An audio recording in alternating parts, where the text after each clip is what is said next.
여호와 샬롬, 대전 CBS에서 함께하는 내 마음의 평화 12월 1일 목요일 순서 한정입니다. 대림절이 시작됐고 교회마다 거리마다 성탄 장식이 드리워지고 있는데요. 어릴 때 성탄 장식할 때 트리 꼭대기에 반짝이는 별 하나 아버지가 번쩍 안아주면 그 별을 달던 기억이 떠오릅니다. 지금은 성탄 장식도 다양해지고 교회뿐만 아니라 많은 사람들이 성탄을 준비하지만 변함없는 것은 아기 예수 탄생, 빛으로 또 생명으로 오신 그 아기 예수 탄생을 기다리게 됩니다. 내 마음의 평화 목요일의 시간 이단 신천지 아웃 웨스트민스터 소결의 문답을 통한 기독교 교리 바로 알기, 오늘 성령의 은사와 칭의에 대한 이야기 나눠보도록 하겠습니다.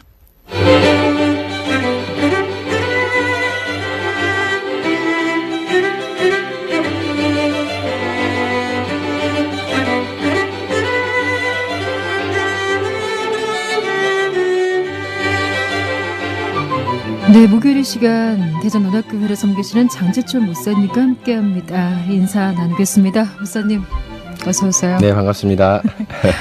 와, 목사님과 함께 12월에 맞게 됐습니다. 예, 벌써 이제 제가 여름부터 방송 시작한 것 같은데 네. 반년이 금방 가네요. 벌써 여름 지나고 예. 가을 지나고 겨울에 12월 맞이했습니다.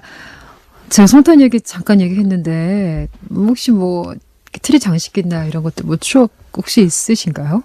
저는 사실은 교회를 어렸을 때부터 다니지 않았고 중학교 3학년 때 친구 전도받아서 갔기 때문에 성탄에 대한 기억 이렇게 아나운서님이 얘기하는 그런 기억은 사실 별로 없고 네. 성탄절날 2부 때 열심히 친구들하고 새벽송 돌고 놀고 그 새벽송 네. 경험하셨군요. 예. 저는 모릅니다. 저희 때는 있었습니다. 이따가 제가 한 대학생 때인가 거의 없어진 것 같아요. 왜냐하면 민원이 많이 들어와서 집집마다 예. 노래하신 거예요? 예. 그래서 새벽송 돌 때 제가 중학교 때 고등학교 때 가서 네. 새벽송 돌던 기억이 나는데 그런 추억이 교회에서 친구들하고 올라이트라고 해야 되나요? 예. 맞습니다. 예. 올라이트. 예, 맞습니다. 그 기억이 있습니다. 예. 맞아요. 늦게 들어가도 부모님 위해 주시는 예. 그 유일한 날이었죠. 여러분 요즘 학생들 어떨지 궁금하네요. 자, 이렇게 12월을 이제 시작을 했습니다. 대림절 시작됐다고 제가 이제 말씀을 드렸는데 특별히 청취자분들에게 좀 전하고 싶은 메시지 있으실까요? 예, 대림절은 기독교 절기 가운데 참 중요한 절기 가운데 하나입니다. 그래서 그리스도께서 우리에게 오시는 날을 기대한다. 그래서 그게 대림인데요. 기대하는 절기인데 기대한다고 얘기할 때 가장 중요한 것 가운데 한 가지는 바로 예수님을 잘 알면서 그분이 원하시는 것을 알면서 기대하는 게 너무너무 좋겠죠. 그래서 핵심을 얘기하면 성경과 교리 또 CBS 방송을 이 방송 들으시라고 예, 열심히 들으면은 대림절을 준비하는 아주 좋은 준비가 되고 또 기도를 오늘도 칭의를 배울 텐데 칭의를 통해서 그리스도의 맞습니다. 그 보혈의 공로를 다시 한번 깊이 깨닫게 될 것입니다. 네, 제가 너무 크게 웃었습니다. 자, 지난 시간에 나눴던 성령의 은사와 효과적인 부르심에 대한 이제 말씀을 저희가 마무리에 조금 못 나눠서 좀 들었으면 좋겠는데요. 이상한 부르심 말씀하셨어요. 네, 맞습니다. 그리고 우리가 또 이 기독교에 서 있기 위해서 또 이달에 대한 이야기 잠깐 언급했는데 조금 더 듣고 이야기하죠. 예, 그 성령의 은사 가운데 지난 시간에는 효과적인 부르심이라는 것을 저희가 배웠는데 성령께서 저희들을 부르신다는 거죠. 그런데 이제 중요한 것이 이제 부르실 때 핵심이 말씀으로 부르신다는 겁니다. 네. 그래서 구약의 수많은 이적들 또 성경이 완성되기 전에 수많은 이적들이 있음에도 불구하고 하나님의 당신의 백성을 부르시는 최고의 방편은 바로 선지자와 사도들을 통해서 말씀으로 부르시는 거죠. 이게 성경이 완성되고 나서는 더 확실하게 된 것인데, 근데 이런 말씀으로 부르심, 우리 주위에 보면은 다 목사님 설교나 친구의 전도나 혹은 CBS 방송 같은 좋은 방송을 통해서 하나님의 부르심을 받고 이제 교회로 나오게 되는 경우가 거의 대부분이라고 할 수 있는데요. 이제 이런 정상적이고 정통적인 부르심이 아니라 이상하게 소위 말하면은 신비한 음성 같은 걸로 하나님이 부르신다고 말하는 이단 그룹들이 있습니다. 대표적으로 신사도 운동이라 하는 이 그룹인데요. 이 그룹은 이제 기존 정통교회에서 대부분 이단이나 불건전 단체로 지목해서 이제 교제나 교류를 금지하고 있는 단체인데 여전히 사도가 살아있다고 생각하고 선지자나 사도 같은 사람들이 살아있다고 생각하고 하나님께서 이 사람에게 딱 구미가 맞는 말씀을 전해준다고 생각하는 거죠. 그 소리가 들리는 겁니다. 예, 맞습니다. 예, 하나님의 실제로. 음성이 아니고. 예, 육성으로 들리는 거죠. 환청하니까요. 예, 동성으로 동쪽으로 갈까 서쪽으로 갈까 뭐 점쟁이들하고 비슷합니다. 그래서 이런 사람들이 하나님 사람들을 미혹하는 수단으로 실제로 영혼이 공고한 사람들이 많이 있지 않습니까? 이런 사람들이 이런 잘못된 사람들한테 소위 말하면 걸려서 그 하나님의 음성이 아님에도 불구하고 하나님의 음성으로 가는 경우가 많습니다. 그런데 혹시 만약에 이런 사람들의 음성을 내가 그런 지난주에 어떤 분을 만났는데 그분이 아닐까 생각하는 것 가운데 하나 중요한 기준이 하나님의 음성으로 부르셨다면 하나님의 정상적인 부르심으로 부르셨다면은 교주나 교회나 다른 것들은 다 거짓이고 자기만 맞다고 하는 독선적인 부르심인지 하나님이 아니라 그리고 또 이후에 건전한 교회도 있는데 그 건전한 교회가 마치 불건전하고 일하는 것처럼 평가하고 자기 교회만이 진리를 가르친다든지 이런 것을 얘기한다면은 신사도 운동이나 혹은 신천지 같은 이런 이단들의 부르심, 잘못된 이상한 부르심이라는 것이 확실합니다. 그래서 이것을 해결하는 아주 좋은 방법은 뭐니 해도 주위에 검증되고 인정된 교단 교회에 가서 출석하고 또 그 자기 교회에서 선포되는 말씀을 확신을 갖는 게 제일 중요하고요. 네. 또 두 번째 외적으로 활동을 할 수 있습니다. 그런데 이제 외적으로 활동을 하거나 또 성경 공부 같은 것도 여러 가지 참여를 할 수도 있는데 반드시 검증된 교회나 사회적으로 검증된 예를 들면 CBS 같은 경우가 대표적이지 않습니까? 이런 설교 방송이라든지 이런 교육 프로그램이라든지 이런 프로그램 검증된 프로그램이나 단체에서 어떤 그런 배움이나 가르침을 받는 것은 건전한데 그 외의 것은 일단 의심을 해보고 또 목사님과 상담을 해보면서 이상한 부르심이 아닐까 항상 염두에 됩니다. 그래서 사단이 어느 순간에 우리에게 다가와서 이상한 부르심을 정통 부르심이라고 미혹해서 우리를 영혼을 낚아챌지 모르기 때문에 아주 주의하셔야 됩니다. 이 부르심에 대한 것, 이게 좀 옳은 것, 우리가 참된 것에 좀 귀 기울이는 것이 참 중요하고, 뭐 계속해서 변해가는 이런 좀 나라의 움직임에도 우리가 이제는 좀 목소리를 내매 있어서도 이게 개인의 각성부터 이렇게 되게 되잖아요. 그렇죠? 네, 맞습니다. 예. 그런 과정들을 거쳐서 더욱더 성숙한 그런 개인으로 바로 서는 또 우리 한 사람 한 사람이 되었으면 좋겠습니다. 자, 좋습니다. 여기까지 마무리를 해줘야 되겠죠. 자, 예. 오늘 이야기요. 성경의 은사와 칭의, 양자됨, 성화, 견인에 대한 이제 주제들이 있는데 어떤 것 먼저 저희 오늘 여기서 다뤄보나요? 네, 오늘은 맞습니다. 다 중요한데 칭의를 저희가 우선 다뤄보겠습니다. 맞습니다. 왜냐하면은 칭의는 뭐 저희 기독교 개신교단에 뭐 장로교, 감리교, 침례교, 선교교 많은 교단이 있지만 사실 루터 선생님이 다 아빠라고 할 수 있습니다. 그렇죠. 루터 선생님을 통해서 우리 로마 교회에서 개신교가 발생하게 되었는데 그 발생하게 된 아주 중요한 이유 가운데 한 가지가 바로 이 칭의 교리 때문입니다. 그래서 너무 큰 죄지고 또 루터의 어떤 전기나 이런 얘기를 잠깐 들어보면은 너무 감동적인 부분이 많거든요. 그래서 칭의를 오늘 집중적으로 좀 다루도록 하겠습니다. 수없이 들어봤을 법하나 예. 정확하게 이 교회 목사님을 통해서 좀 듣도록 하겠습니다. 자, 소개를 문답부터 살펴볼까요? 칭의가 무엇입니까? 예, 33문에서 칭의를 고백하는데요. 33문에서 칭의는 칭의는 무엇입니까? 답이요. 칭의는 하나님의 값없는 은혜의 행위인데 우리는 그것으로 우리의 모든 죄를 용서하시고 그분의 목전에서 우리를 의로운 자로 받아주시되 그리스도의 의 때문에 그렇게 하십니다. 이 의는 오직 믿음으로 받아들여지며 우리에게 전가됩니다라고 고백을 하고 있습니다. 야, 이 고백은 정확히 알고 있어도 그렇죠? 예, 아주 흔들림 정확합니다. 없는. 예. 좋습니다. 칭의는 하나님의 값없는 은혜의 행위다라고 이제 문답을 시작을 하고 있습니다. 자, 이 칭의에 대해서 이제 오늘 이제 배우게 될 텐데 굉장히 중요하다고 말씀을 해주셨어요. 그리고 이제 종교개혁 말씀도 하셨고, 루터 익숙한 이름 나왔습니다. 예. 내년에 종교개혁 500주년 앞두고 있어서 예. 더 이제 큰 의미들이 있을 텐데, 자, 이 개혁과 또 루터 이야기 좀 해주셨으면 좋겠습니다. 예, 뭘 얘기해야 될지 참 모를 정도로 너무 네. 많고 사실은 루터 회심을 보면서 저희 회심이나 또 우리 성도들의 회심들을 좀 비교해 보기도 하고 좀 감동적인 부분도 많은데요.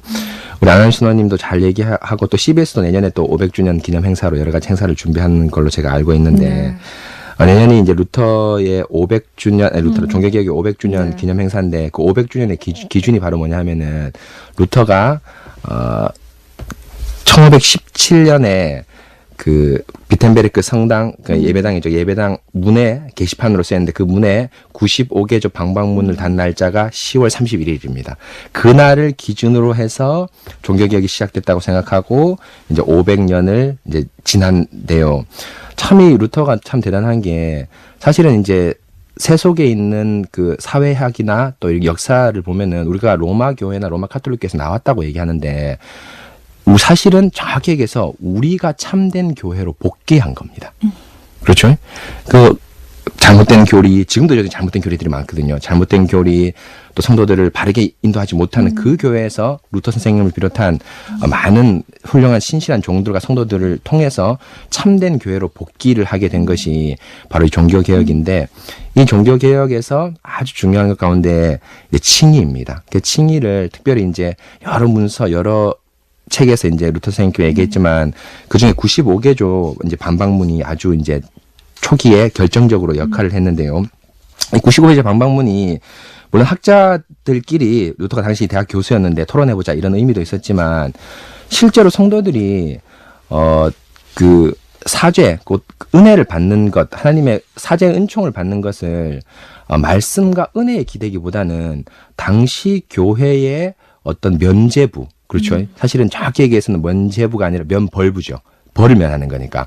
그래서 이제 면벌부, 면죄부를 쉽게 말하면은 더욱 의지하는 겁니다. 그래서 루터가 목사로서 이게 도저히 용납이 안 되는 겁니다. 그래서 한번 토론해보고 우리 성도들한테, 내가 맡은 교구에 있는 성도들한테 알려야겠다는 걸로 95기조 반박문을 썼거든요. 몇 년 전에 루터라는 영화가 개봉을 했는데 그 영화 보면 참 그 사실을 고증으로 한 아주 좋은 영화인데요. 거기 보면은 실제로 그건 있었는지 안 있었는지 모르겠지만은 에피소드가 있는데 루터 교구에 장애인 어머니를 둔 어머니가 있어요. 장애인 아이를 둔 어머니가 있었습니다. 근데 이 장애인은 지금은 그렇지 않은 경우가 많지만은 예전에는 하나님의 저주를 받았다고 생각을 많이 했습니다. 그래서 이 장애인 아이가 이제 죽거나 이렇게 하면 연옥이나 지옥에 갈 걸로 확신을 했겠죠. 당시 어떤 그런 습관들이나 이런 부분들에 대해서. 그래서 장애인 어머니가 항상 이 아이 때문에 고민인데 이 면죄부가 자기 동네에 왔습니다. 그 파는 이 태철 신부라는 사람이 와서 이제 그 면죄부에 대한 설교를 하는데 이제 설교를 하면서 저도 아직 생생하게 얘기하는데 여자여 이 아이를 위해서 면죄부를 사는 것이 어떻소 이렇게 하니까 이 어머니가 너무너무 가난하지 않습니까? 네, 너무너무 가난하고 또 아이를 그때 요즘처럼 뭐 복지시설이 잘 돼 있는 것이 아니기 때문에 아이를 업고 다니면서 뭐 이렇게 키우고 이러는데 그 자기에 있는 전 재산의 돈을 가지고 그 면죄부를 사면서 얼굴 환하게 웃습니다. 그래서 환하게 웃으면서 루터 선생님한테 오거든요. 그래서 루터 선생님 제가 이걸 샀습니다. 우리 아이가 처음 갈 수 있겠습니다. 그런 뉘앙스를 담기게 그런 면죄부를 딱 내미니까 루터 선생님이 그걸 탁 찢으면서 그 아이의 이름이 제일 기억이 안 나는데요. 한나여 이 아이를 위해서 돈을 아껴야 됩니다 하면서 다 자기 주머니에 있던 그 면죄부 값을 다시 주는 것을 보면서 루터가 95개의 반박문을 콱콱 다는 장면으로 넘어가는데 바로 이렇게 연약한 심령, 가난한 심령에게 바른 복음이 아니라 거짓된 잘못된 것을 가르쳐줘서 루터가 참을 수 없어서 이제 이신칭의의 이 그 복음을 이제 선포하게 되는데요. 그러면서 이제 루터가 이제 중세의 이런 분위기를 보면 이 사람들이 왜 이걸 의지했는지 잘 알 수가 있는데 당시에는 우리로 치면은 요즘에는 사제를 받는다고 얘기할 때는 하나님께 또 예배를 통해서 사제를 받는데요. 그게 아니라 요즘 고해성사 있지 않습니까? 소위 말하면 고해성사에 가서 사람들이 똑똑 두드립니다. 그 신부를 호출을 하는 거죠. 그러니까 신부가 나와서 이제 얘기를 합니다. 자기가 어떤 죄를 지었고 고해를 소위 말하면 고해를 하는 거죠. 고해를 하면은 신부가 그에 맞게끔 그 고해를 대속할 수 있도록 어떤 그 일정한 그 뭘 줍니다. 예를 들면은 대속의 어떤 방편들을 줍니다. 십계명을 하루 종일 낭독해라. 시편 남송을 얼마나 해라. 또 금식을 해라. 뭐 이런 걸 다양한 어떤 걸 줍니다. 금욕을 해라. 줍니다. 그런데 사람들이 위선적인 사람들은 그걸 통해서 사죄를 받았다고 생각할 수도 있겠지만 정말 양심에 민감한 사람은 그 사죄를 그것을 했음에도 불구하고 자신의 그 사죄를 확신하지 못했던 거죠. 가장 대표적인 사람이 루터였습니다. 루터가 죄가 생각날 때마다 고해를 하러 갔는데 그 고해를 하고 나서도 역시 사죄를 완전히 양심의 자유를 얻지 못했습니다. 그래서 루터 전기나 이런 에피소드를 보면은 루터가 고해를 하고 나서 딱 돌아와서 예배당을 딱 나와서 예배당을 봤는데 기하가 없었겠죠. 근데 책에는 기하라고 적혀있던데 벽돌이겠죠. 예배당에 있는 벽돌의 숫자만큼 더 많은 숫자가 사탄이 나를 정죄를 했다. 바로 사죄를 받고 간 그 순간도 해결하지 못한 겁니다. 그래서 루터가 정말 이 사제를 얻기 위해서 금식도 여러 번 하고요. 또 겨울에 동사를 걸릴 만큼 회개 기도도 하면서 밤새도록 회개 기도하면서 옷을 거의 입지 않는데 양심의 자유를 얻지 못했습니다.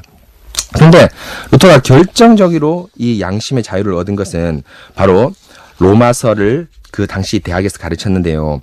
특별히 1장 17절 복음에는 하나님의 의가 나타나서 믿음으로 믿음에 이르게 하나니 기록된 바 오직 의인은 믿음으로 말미암아 살리라 함과 같으니라 라는 말씀에 집중하면서 아하, 사제의 은총은 사람의 노력이나 사람의 어떤 그런 만족적인 보속이라고 하는데 보속적인 행위를 한다고 해서 해결되는 것이 아니라 그리스도의 복음을 믿음에서 오는구나를 단번에 깨닫게 됩니다. 마치 그 장애아를 두었던 영화 속에 나왔던 어머니가 면죄부를 위해서 전 재산을 들여 애씀과 같이 예, 맞습니다. 우리의 애씀에 계속 우리는 발버둥치는 거죠.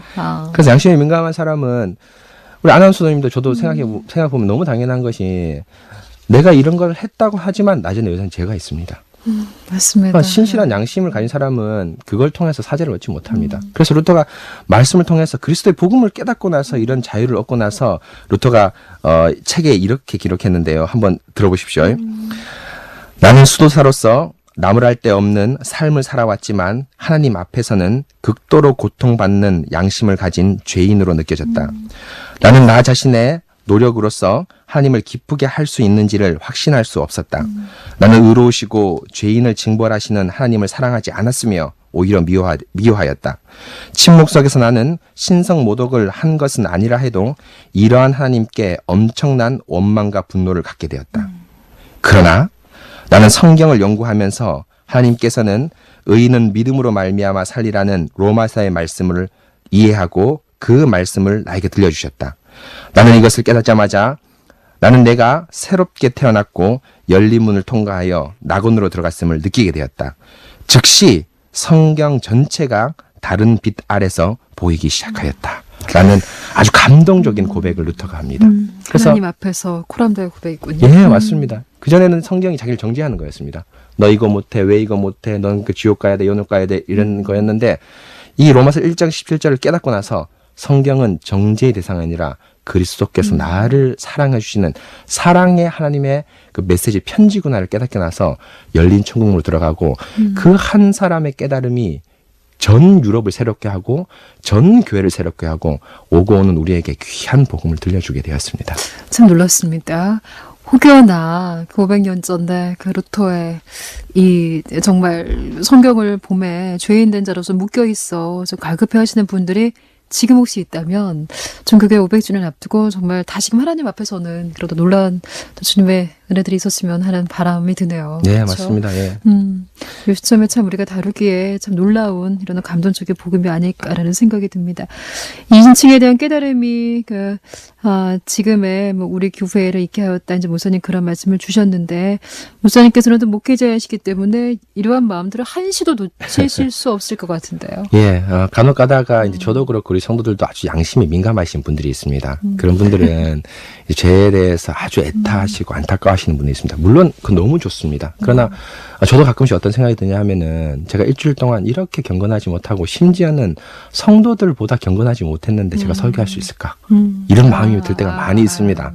그런데 강단에 올라가고 설교를 할 때 제가 하나님이 되는 것은 저희 어떤 의로움이 아니라 하나님께서 그리스도를 통해서 나를 세우셨다는 그 믿음 때문에 설교를 하고 마치 하나님처럼 설교를 하는 것이지 저의 의로움이 아무것도 아닙니다. 그래서 우리 성도 여러분들도 사단이 끊임없이 우리를 정죄하고 교회에 발들이지 못하게끔 우리를 이간질하거든요.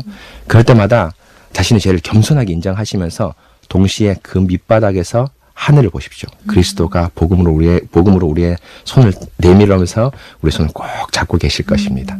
그 확신을 가지고 나갈 때 사단이 죄를 정죄할 때도 결코 우리가 당황해 하지 않으면서 나는 예수 그리스도의 복음으로 의인이 되었다라고 아주 신실하고 기쁨으로 신앙생활을 할 수 있을 겁니다. 좋습니다.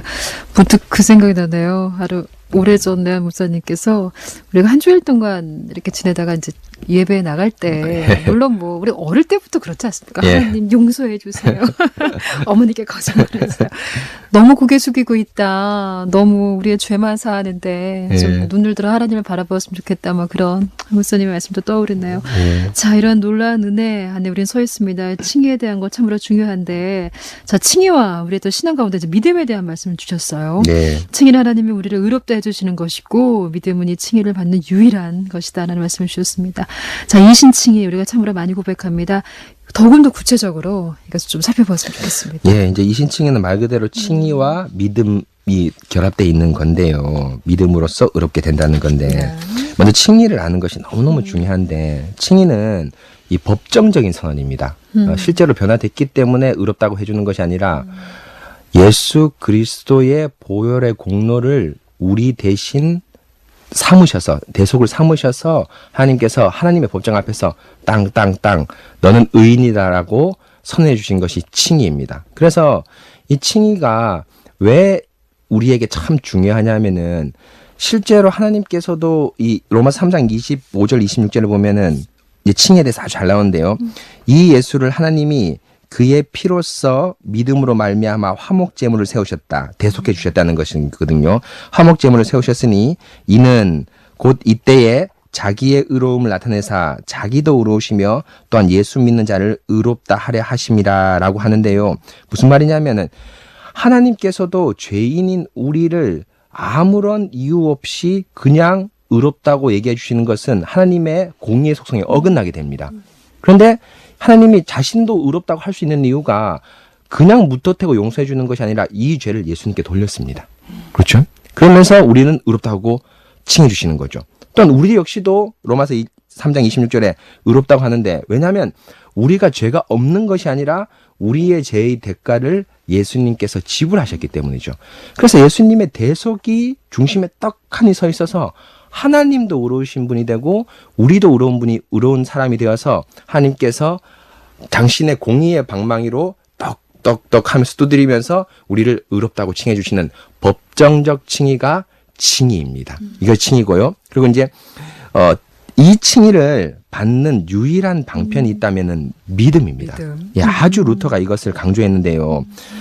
칭의를 받기 위해서 우리가 어떤 노력을 해서는 안 됩니다. 노력 자체가 무효합니다. 왜냐하면은 그 노력을 받기 시작하고 또 노력이라는 요소가 들어가기 시작하면은 바로 그것이 공로가 되지 않습니까? 우리가 노력이 되지 않습니까? 그래서 우리가 잘 아는 대로 예배소서 2장 10절에 보면은 너희는 그 은혜를 인하여 믿음으로 말미암아 구원을 받았으니 이것은 너희에게서 난 것이 아니요 하나님의 선물이라. 행위에서 난 것이 아니니 이는 누구든지 자랑하지 못하게 하려 함이라라고 얘기를 하는데, 바로 믿음 역시도 우리의 의지적 산문이 아니라 하나님께서 우리에게 주신 선물입니다. 선물이라 얘기하니까 바로 성령의 은사가 떠오르지 않습니까? 성령께 주신 선물입니다. 그래서 효과적인 부르심하고 좀 연결시켜 보면 하나님께서 우리를 효과적으로 말씀으로 부르시지 않습니까? 그런데 부르시는데 그 부름을 받은 사람은 어떻게 하냐면은 자연스럽게 그 부름에 예스 하고 대답할 수밖에 없는 것을 바로 믿음이라고 얘기합니다. 결코 우리의 공로가 아니라, 우리 아이들에게 예를 들면 뭐라 할까요? 아이들에게, 배고픈 아이들에게 엄마가 젖을 물리면은 아이가 한 번도 배워보지 않았는데 그 젖을 힘차게 빨아먹지 않습니까?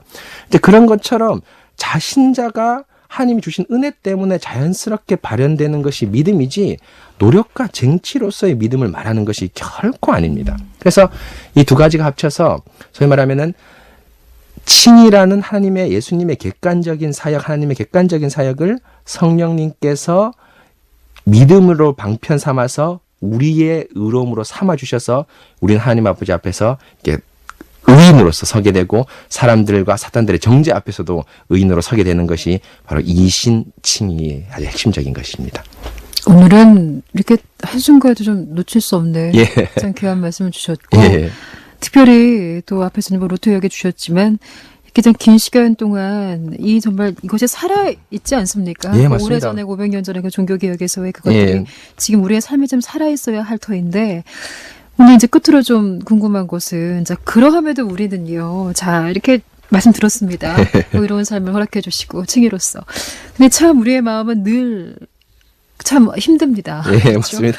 변화되지 않는 나 예. 자신에게로부터 이제 벗어나지 못하는 예. 이런 것들을 하나님은 정말 어떤 모습 원하실까요? 저희한테. 예, 맞습니다. 우리 아나운서님도 잘 얘기하고 저도 뭐 중고등학교 때 수련회 갔다 오면은 갔다 온 이후에 한 하루 이틀만 지나도 다시 원상으로 돌아가서 야, 은혜 받은 거 맞아? 하면서 제 스스로 고민을 많이 하고 이랬는데요. 네. 성경을 공부하고 하다 보니까 이게 답이 명쾌하더라고요. 칭이라는 것은 예수님을 믿는 건데 우리가 금방 얘기한 대로 신분의 변화이지 실제의 변화가 아닙니다. 너무너무 중요합니다. 그래서 신분의 변화부터 우리가 그렇죠, 고백을 맞습니다. 드리는 예. 거죠. 그래서 우리가 예를 들면은 피부적으로 체감되지 않을 수도 있습니다. 아주 중요합니다. 네. 그래서 예를 들면 어떤 가난한 거지가 부자의 지배계로 입양됐지 않습니까? 근데 이 거지는 그 입양된 즉시 뭐로 됩니까? 그 사람이 부자의 아들이 됩니다. 그런데 피부로는 뭡니까? 느껴지지 않습니다. 그렇죠? 집에서 사는데 내 집이 아닌 것 같기도 하고 또 여러 가지 어색한 부분이 있어서 아닌 것 같은데 바로 성도들이 여기서 이제 괴리가 있는 거죠. 괴로움이 있는 거죠. 그러나 성경에서 아주 중요한 것이 바로 뭐냐면은 로마서 6장 11절에 뭐라 나오냐면은 이와 같이 너희도 너희 자신을 죄에 대해 죽은 자요 그리스도 예수 안에서 하나님께 대하여 살아있는 자로 여길지어다. 아멘. 간주하라. 너희가 실제로 그렇지 않을지라도 지금 복음 때문에 예수님께서 너희를 대속하시고 하나님이 의로운 법정에서 너희를 의롭다고 해주셨다는 것을 믿어라 라고 하는 겁니다. 그래서 우리는 그것을 믿음으로 받아들이고 이제 그 다음 문제는 우리 안에 임재하신 성령님께서 우리를 성화로 한 걸음 한 걸음 거룩해지게 살아가게 될 것입니다. 오늘 12월의 시작이잖아요. 예. 하나님의 임재함 안에서 하나님과 동행하는 것만이 그 답이다라는 생각이 듭니다. 예, 오늘 맞습니다. 칭의에 대해 나눴습니다. 다음 시간에 이후로의 이야기. 이제 다음에는 그렇죠. 칭의와 더불어서 아주 중요한 성화를 좀 배우겠습니다. 그 사이에 양자됨이 있긴 한데요. 네, 좋습니다. 양자됨을 간단하게 코멘트하고 성화를 배우는데 지금 마지막에 얘기한 칭의가 신분적 변화이기 때문에 체험이 되지 않는데 네. 이 성화는 실제로 우리 가운데 피부 가운데 느껴지는 거거든요. 네. 그래서 이 두 가지를 함께 배우는 게 중요한데 다음에 성화를 공부하면서 이제 칭에 대해서 이제 또 성화에 대해서 함께 알면서 우리의 신앙의 아주 어떤 진보라든지 이걸 또 같이 배우면 아주 유익한 시간이 될 것 같습니다. 나눠보도록 하겠습니다. 예. 오늘 귀한 말씀 전지준 목사님 감사드립니다. 네, 감사합니다.